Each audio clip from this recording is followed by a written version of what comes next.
Hello friends, आप कैसे हैं? बीएससी सेकेंड ईयर के बच्चों का भगवती पीजी ऑनलाइन क्लासेज में स्वागत है। देखिए, इस टाइम जो हमारा टॉपिक जो चल रहा था वो बफर विलयन चल रहा था।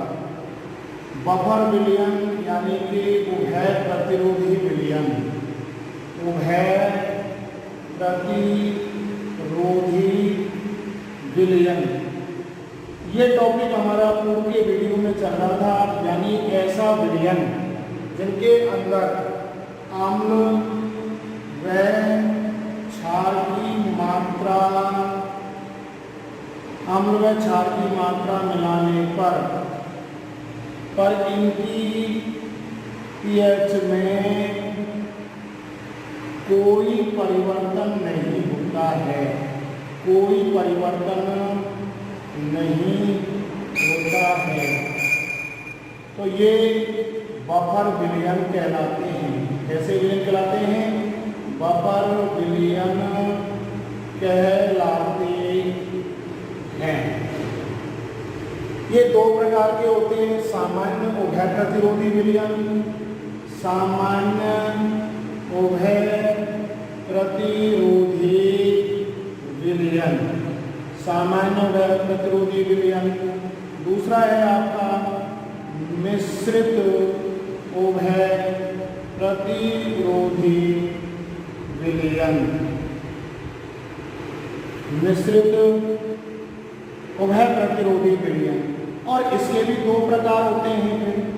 इसके भी दो प्रकार होते हैं। नंबर एक जो है वो है अम्लीय उभय प्रतिरोधी विलयन। दूसरा है आपका क्षारीय उभय प्रतिरोधी विलयन। तो ये हम देखिए, हमारा जो टॉपिक चल रहा था वो आपका बफर विलयन चल रहा था। मैं फिर से आपको समझा देता हूँ वास्तव में बफर विलयन होता क्या है। देखिए, अम्ल और क्षार की मात्रा मिलाने पर इनकी पीएच में कोई परिवर्तन नहीं होता है। कोई प्रकार का परिवर्तन नहीं होता है, तो वो बफर सॉल्यूशन कहलाते हैं। सामान्य उभय प्रतिरोधी विलयन और मिश्रित उभय प्रतिरोधी विलयन दोनों हम पूर्व की वीडियो में आपको पढ़ा चुके हैं। अम्लीय उभय प्रतिरोधी विलयन और क्षारीय उभय प्रतिरोधी विलयन। अब ये देखिए, बहुत ही इंपॉर्टेंट है, हेंडरसन समीकरण के नाम से आता है। मैं फिर से आपको ये बता देता हूँ वास्तव में अम्लीय उभय प्रतिरोधी विलयन। अब आपको देखिए, इसमें अम्लीय उभय प्रतिरोधी विलयन के अंदर जो है नंबर एक आपका टॉपिक जो है अम्लीय उभय प्रतिरोधी विलयन। ये बहुत ही इंपॉर्टेंट है आपका। जो नंबर मिश्रित के अंदर जो प्रकार है, मिश्रित उभय प्रतिरोधी, मिश्रित उभय प्रतिरोधी विलयन के अंदर जो नंबर एक है आपका वो है अम्लीय उभय प्रतिरोधी विलयन। अब देखिए, अम्लीय उभय प्रतिरोधी विलयन का हम देखिए पीएच का मान हम ज्ञात करेंगे। अम्लीय उभय प्रतिरोधी विलयन का पीएच हमें ज्ञात करना है। पीएच का मान ज्ञात करना है। तो देखिए, इसके अंदर जो है अम्ल हमारा जो है एसिटिक अम्ल है CH3COOH आपका, और ये देखिए आपका आयनिक हो गया CH3COO एसिटेट और H+ में। ये आपका एसिटिक अम्ल है। क्या आपका एसिटिक अम्ल है? ये आपका एसिटेट है आपका। अब यहाँ पर देखिए, हम अम्ल के लिए पढ़ रहे थे कि A बराबर आपका द्रवणपाती क्रिया का नियम जो है उत्पाद का सक्रिय द्रव्यमान बटे क्रियाकारक का सक्रिय द्रव्यमान हो गया आपका। अब देखिए, यहाँ जो है, यहाँ के जो है आपका अम्ल का आयनन, अम्ल का आयनन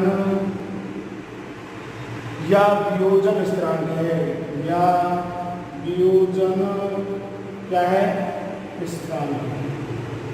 ये देखिए, लेकिन हमको हम H+ ज्ञात करना है, तो हम बाजुगुणन कर देते हैं। तो देखिए, हम H प्लस याद करेंगे तो ये H प्लस आपका सक्रिय द्रव्यमान हमें याद करना है। तो ये एसिटिक अम्ल आपका ऊपर चले गया आपका, ये लीजिए के आपका ये रहा, पार्टी में आपका क्या आ गया CH3COO माइनस। तो इस प्रकार से याद आ गया। एसीटेट आयन जो है लवणों से प्राप्त होता है। एसीटेट आयन जो है लवणों से क्या होता है प्राप्त होता है। इससे प्राप्त होता है लवणों से प्राप्त होता है। अतः इनकी सांद्रता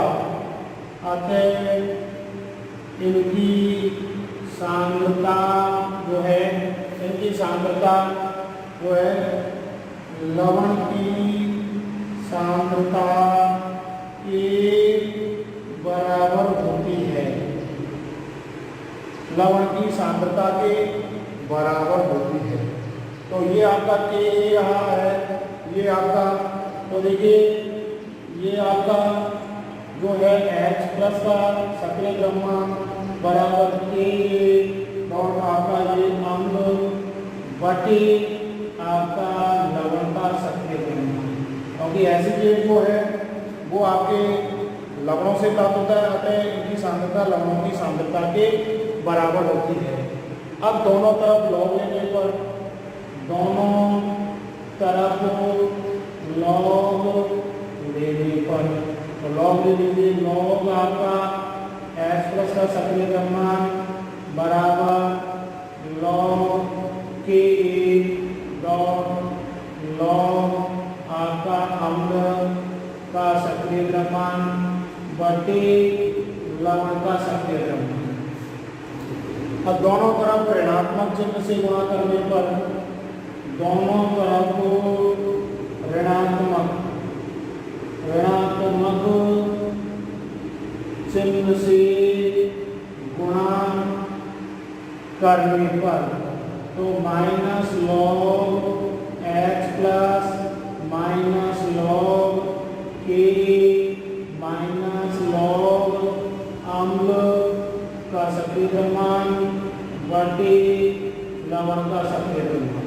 माइनस लॉग H बराबर होता है आपका pH, बराबर ये होता है आपका pKa, ये हो जाएगा आपका प्लस लॉग लवण बटे आपका अम्ल। तो ये समीकरण ही आपका जो है हेंडरसन समीकरण कहलाता है। हेंडरसन समीकरण कहलाता है। बहुत ही इंपॉर्टेंट है ये आपका जो समीकरण है।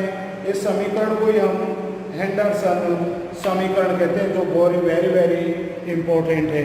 बहुत ही इंपॉर्टेंट है आपका हेंडरसन समीकरण।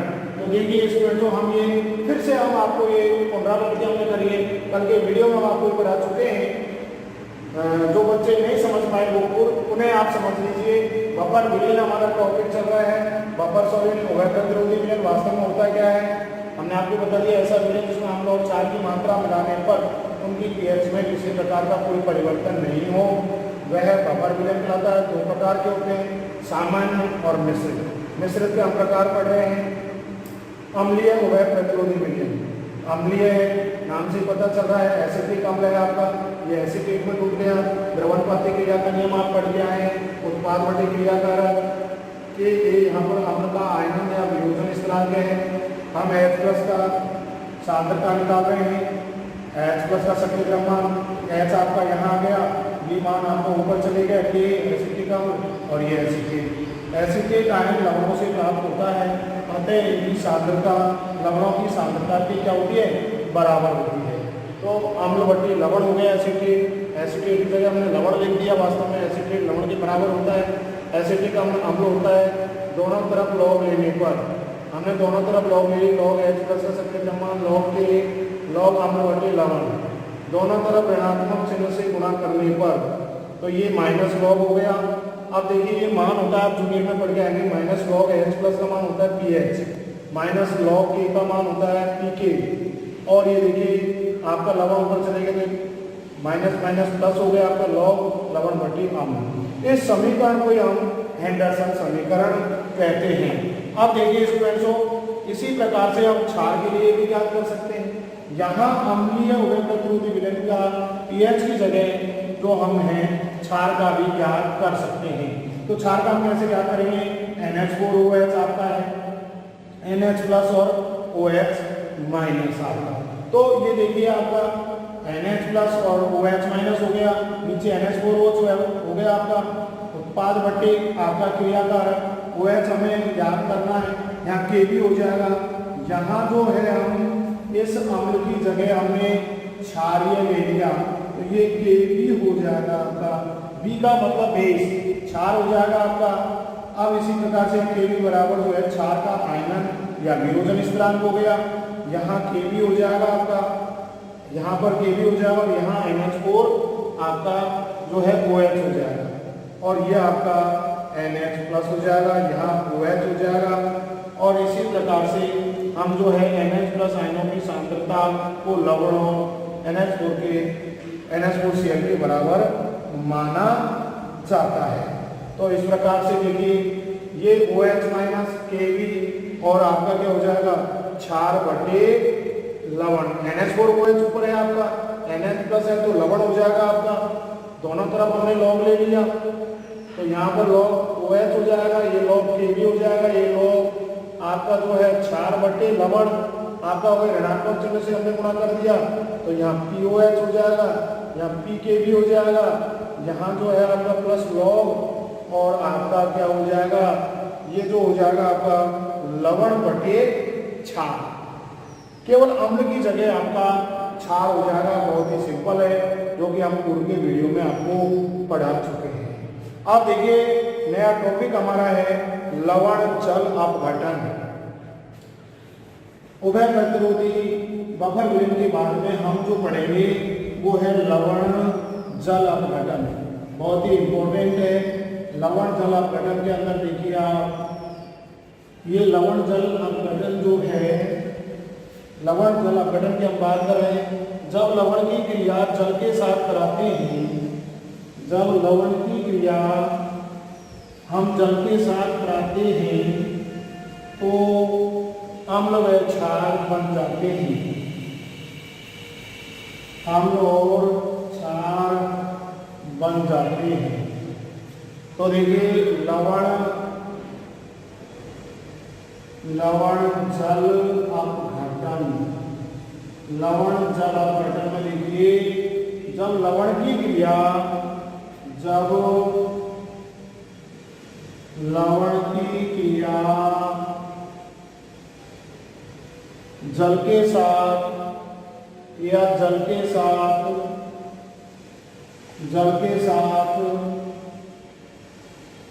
करवाते हैं तो, जल के साथ करवाते हैं तो अम्ल और क्षार बन जाते हैं। अम्ल व क्षार बन जाते हैं।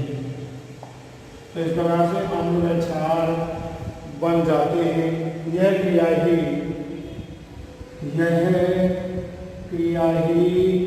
लवण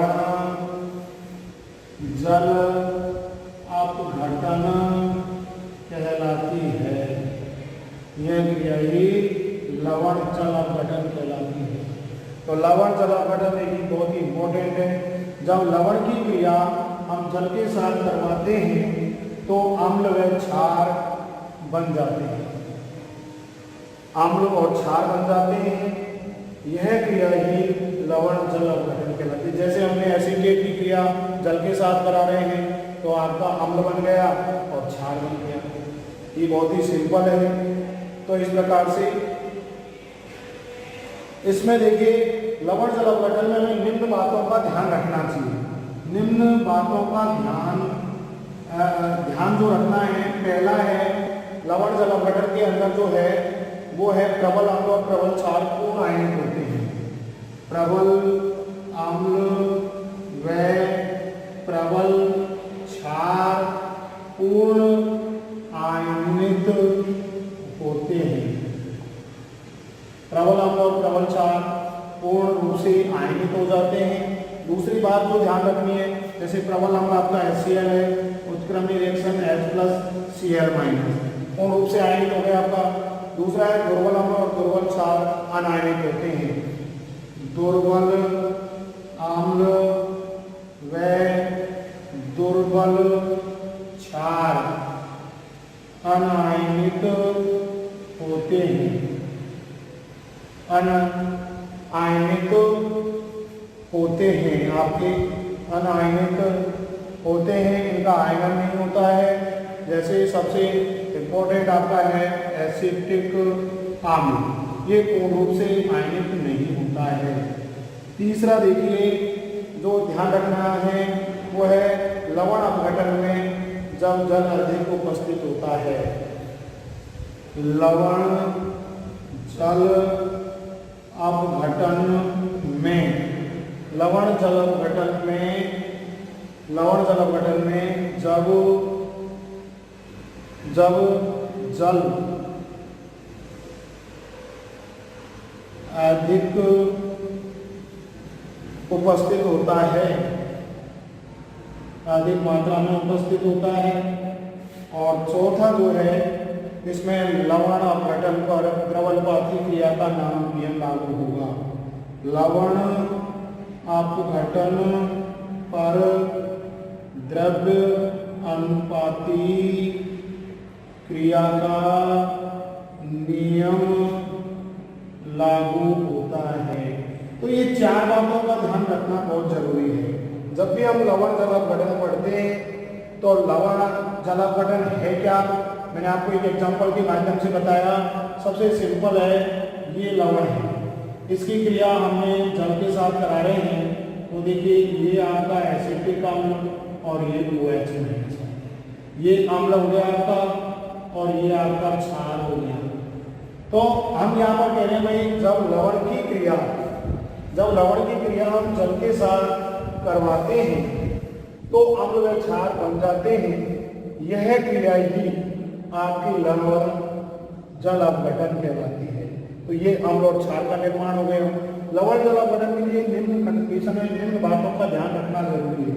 प्रबल अम्ल व प्रबल क्षार पूर्ण आयनित हो जाते हैं। नंबर दूसरा, दुर्बल अम्ल व दुर्बल क्षार अनायनित होते हैं। लवण जल अपघटन में जब जल अधिक उपस्थित हो, जो हम एग्जाम्पल में अभी आपको कराएंगे, आप देख लेना। तीसरा पॉइंट, लवण अपघटन पर हम द्रव्य अनुपाती क्रिया का नियम लागू होता है, जो कि आप छोटी क्लासों में पढ़ के आए हैं, यानी गुलबर्ग और बागी का नियम। तो इस प्रकार से देखिए ये लवण जल अपघटन जो है आपके लवण अपघटन के प्रकार। तो लवण अपघटन जो है, लवण जल अपघटन, लवण अपघटन जो है वो मुख्य रूप से 4 प्रकार के होते हैं। कितने प्रकार के होते हैं? 4 प्रकार के होते हैं। तो वो 4 प्रकार देखिए आप, शर्तें आपने पढ़ ली। अब इसके बाद देखिए आपके प्रकार आप देखिए वो है, ये 4 प्रकार के होते हैं। कितने प्रकार के होते हैं?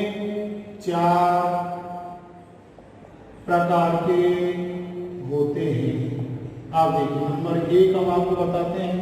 नंबर 1 जो है आपका वो देखिए प्रबल अम्ल और प्रबल क्षार से बने लवण।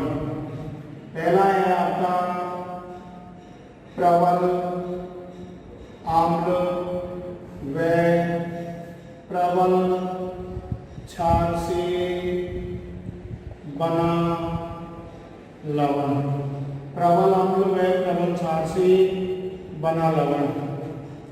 तो बना लवण देखिए हम पहले जो देखते हैं वो प्रबल अम्ल। दूसरी तरफ देखिए आपका प्रबल क्षार है। आप कौन कौन से हैं ये देखिए आपका। तो प्रबल अम्ल में HCl आपका देखिए, यानी कि H+ और Cl- पूर्ण रूप से आयनित हो गया आपका। दूसरा है H+NO3 नाइट्रेट अम्ल, HNO3 आपका हो गया। H2SO4 आपका, तो देखिए H2SO4 आप इधर की तरफ लिख लीजिए, उससे कोई फर्क नहीं पड़ रहा है। H2SO4 2H+ SO4-2।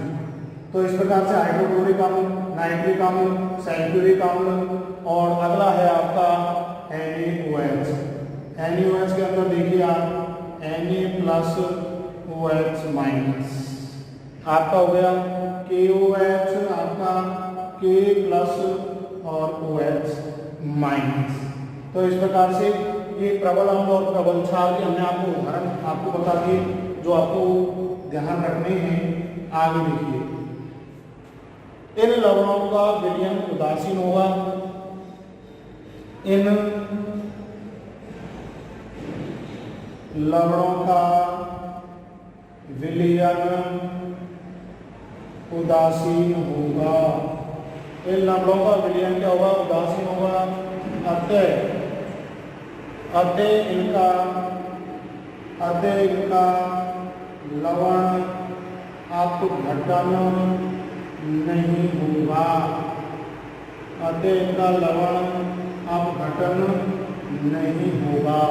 तो देखिए, जैसे आपके प्रबल अम्ल और प्रबल क्षार की क्रिया हम जैसे करा रहे हैं, जैसे ये HCl + NaOH आपका, तो ये क्या बन गया आपका NaCl, ये प्लस ये माइनस, और ये हो गया आपका H2।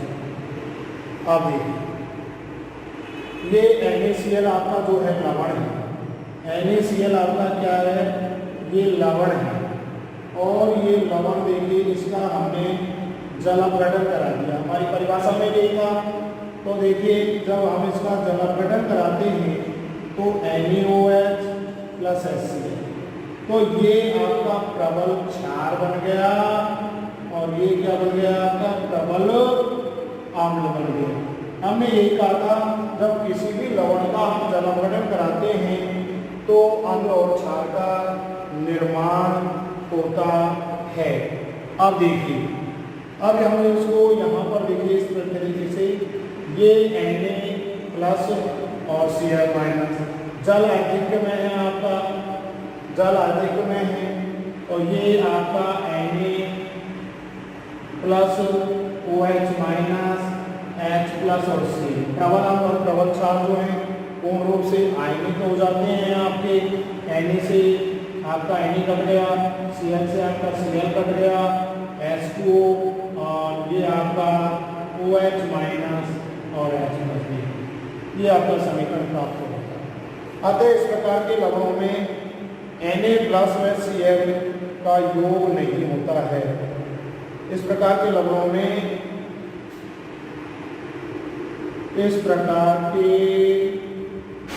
Na+ व Cl-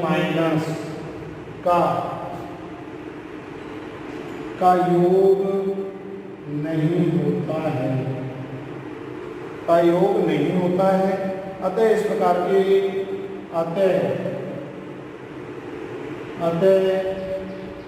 इस प्रकार के लवणों का जल अपघटन, अतः इस प्रकार के लवणों का जल अपघटन नहीं होता है। तो ये देखिए, हम 4 प्रकार में से जो पहला प्रकार आपको हम बता रहे हैं वो देखिए बहुत ही इम्पोर्टेंट है। पहला प्रकार हमारा है प्रबल अम्ल व प्रबल क्षार से बने लवण। तो ये सब प्रबल अम्ल है। आप इसको HCl इधर तरफ लिख दीजिए, H+ और Cl-। नाइट्रिक अम्ल प्रबल अम्ल है आपका H+ NO3- H2SO4 2H+ SO4- 2 NaOH आपका प्रबल क्षार है, KOH आपका प्रबल क्षार है। इन लवणों का विलयन क्या होगा? उदासीन होगा। अतः इनका लवण अपघटन नहीं होगा। जैसे हमने प्रबल अम्ल प्रबल क्षार लिया, लवण का निर्माण हो गया NaCl + H2, ये लवण है, जल अपघटन किया। और लवण जल अपघटन की हम स्टार्टिंग जो परिभाषा था इसमें पढ़ा था हमने, लवणों का जब जल अपघटन करते हैं तो उसे अम्ल और क्षार का निर्माण हो जाता है, उसे हम लवण जल अपघटन कहते हैं। तो ये प्रबल क्षार और प्रबल अम्ल बन गया आपका। ये Na+ और Cl आपका लवण, H2O NaOH H+। जल अधिक मात्रा में, जो कि हमारी तीसरी कंडीशन थी। तो इस प्रकार से प्रबल अम्ल और प्रबल क्षार पूर्ण रूप से आयनित हो जाते हैं। इस प्रकार के लवणों में Na+ व Cl- का योग नहीं होता है, अतः इस प्रकार के लवणों का जलक गठन भी नहीं होता है। तो देखिए स्टूडेंट्सों, हमारा जो आज के वीडियो में जो आपका टॉपिक है चल रहा है वो लवण जल अपघटन चल रहा है, बहुत ही इंपॉर्टेंट है। इसकी डेफिनेशन हमने बता दी। इसका पहला प्रकार हमने प्रबल अम्ल और प्रबल क्षार से बने लवण, दूसरा पढ़ेंगे प्रबल अम्ल व दुर्बल क्षार से बने लवण। प्रबल अम्ल व दुर्बल क्षार से बने लवण हम क्योंकि दूसरा प्रकार हम पढ़ेंगे। दूसरा प्रकार आप देखिए वो है आपका दूसरा प्रकार हम प्रबल अम्ल व दुर्बल क्षार से बने लवण।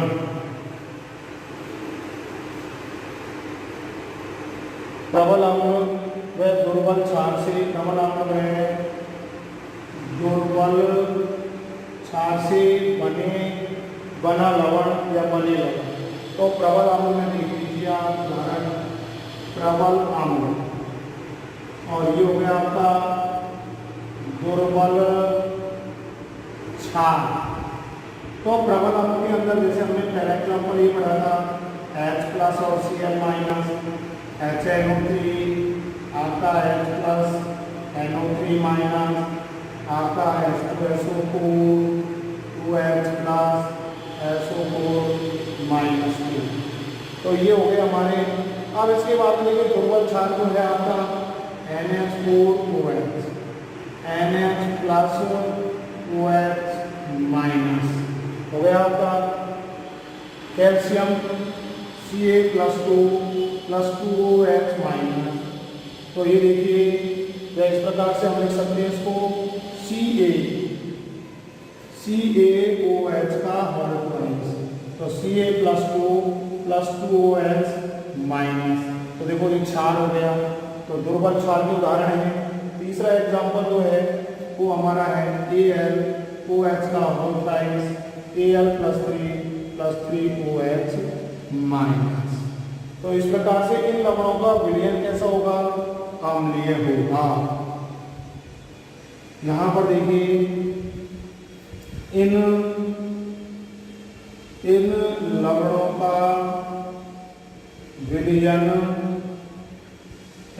का विलयन कैसा होगा, अम्लीय होगा। इनमें धनायन का धनायन का लवण अपघटन होगा। इनमें धनायन का लवण अपघटन होगा। तो इस प्रकार से दूसरा प्रकार पढ़ रहे हैं प्रबल अम्ल व दुर्बल क्षार से बना लवण। तो देखिए प्रबल अम्ल में ये हमने एग्जाम्पल पढ़े थे आपके HCl HNO3 H2SO4 ammonium hydroxide चूने का पानी AlOH का ऑक्साइड की दुर्बल क्षार है। इन लवणों का विलयन अम्लीय होगा और इनमें धनायन का लवण अपघटन होगा। तो इस प्रकार से देखिए हमने HCl और आपका NH4OH ले लिया, यो मान लीजिए, ये लीजिए आपका प्रबल अम्ल ये रहा HCl, आपका दुर्बल ये रहा। तो ये बन गया आपका NH4Cl प्लस आपका क्या बन गया H2, ये लीजिए आपका। अब देखिए हम इस NH4Cl जो आपका लवण है, ये आपका जो बना है, इस NH4Cl लवण का हम जल अपघटन करा रहे हैं। तो आपका उत्क्रमणीय रिएक्शन NH4OH आपका बन गया प्लस HCl हो गया आपका। ये हमारा देखिए दुर्बल क्षार है और ये प्रबल अम्ल है। ये हमारा क्या है, दुर्बल क्षार है, ये हमारा प्रबल अम्ल है। अब देखिए ये आपका NH प्लस है, ये आपका Cl है, ये रहा आपका, ये आपका दुर्बल है NH4OH आपका, और NH4OH आपका दुर्बल है, और ये आपका H+ और Cl2। तो देखो Cl से Cl आपका कट गया, ये हो गया आपका NH+